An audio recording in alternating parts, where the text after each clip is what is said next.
shabu gadgets nakuha sa usa ka lalaki atul sa drug buy-bust operation nga gilusad sa PNP Ozamis.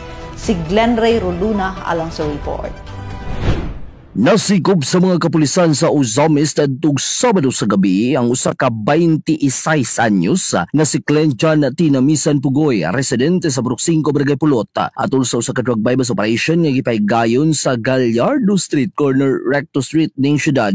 Kini nga operasyon ubos sa direktang supervisyon sa hipi sa kapulisan sa Ozamis nga si Police Lieutenant Colonel Harvey Serrano Villanusa. Human nga positibo nga napalitan sa pusher buyer sa kapulisan ug usa ka sachet sa giingong siya mga sospek. Maong dali kini nga gidasmagan sa mga operatiba. Atol sa gihimo nga pagbali search nakuha ang ebidensya batok sa suspetsado ang 12 nga mga heat-sealed sachet nga gituho ang illegal nga droga ug usa ka laptop, 5 ka mga cellphones, usa ka tablet, 500 pesos nga giingong mark money ug 4 ka mga hard drives ug usa ka smartwatch. Laki pa sa mga nakumpis ang usa ka unit sa Mio 125 nga motorsiklo nga walay igo nga mga papilis.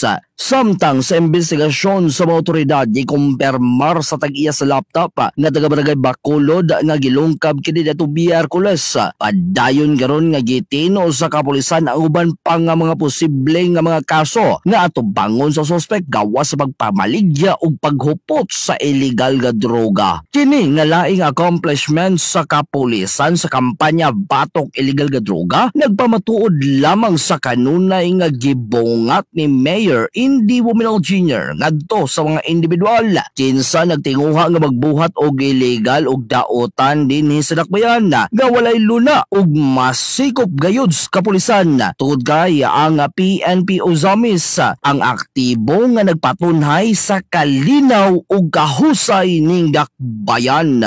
Alang sa Ozamis Today, kini si Glenn Ray Roluna. Salamat kay Glenn. Usa ka 30 anyos nga kanhi rehab sikop sa drug buy-bust operation. Ibalik ang report si Leoncio Medallo. Marso 10 mga alas 10 ang takna sa kabuntagon, sikop ang usa ka 30 anyos sa gipagayon drug buy-bust operation sa PNP Ozamis nga gipanguluhan ni Police Captain Joseph Rua Cagbabanwa ang Supply Operation Officer ilalom sa supervision ni OIC Chief of Police Ozamis, Police Lieutenant Colonel Harvey Villanusa. Target sa mga operasyon na ilangan si Anthony Balicantos Imata, 30 anyos, minyo residente sa Purok 2, Barangay Bagakay, Ozamis City, na napalitan sa pusher buyer sa gituang shabu sa kantidad nga 500 pesos. Ang transaksyon tali sa pusher buyer o sa target nini, gihimo dia sa may waiting shed sa maong purok, daplin na usab sa National Highway sa Barangay Bagakay. Sa gipagayong pagbody search ni Balicantos nga gisaksiyan ni Bagakay Barangay Chairman Ninya P. Romero uban sa ang mga kagawad, mga local media ug DOJ representative.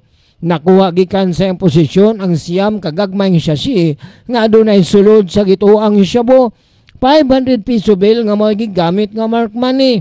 Gipahayag ni Kapitana Romero nga base sa iyang nasayran nga si Balicantos usa ka drug user sa miaging mga administrasyon ug maton pa niya nga giparehab kini sa pamilya ug mihangyo nga muli sa Barangay Bagakay aron mamasayro ingon nga motor cab driver. Si Balicantos wala malakip sa drug surrendere sa moong barangay matud pa ni Kapitan Romero. Kaning bata na-report na po ni sa laing atong last admin nga pusher. Dili pusher, manggabitay. Yung kaning mura ni siya ng bata girehab sa bukid daw. Then nagpakiloy sa pamilya mo nang nga muuli na diri. So mautong ipapauli diri mag-drive og motor, masayro. Then karon mo na nibalik na po di ay. Si Balicantos gidala gilayon sa Ozamis Police Station samtang giandam ang kasong ipasaka bato kaniya pinasubay sa paglapas sa Section 5 and Section 11 sa Republic Act 9165. Alang sa Ozamis Story, ako si Leoncio Medallo.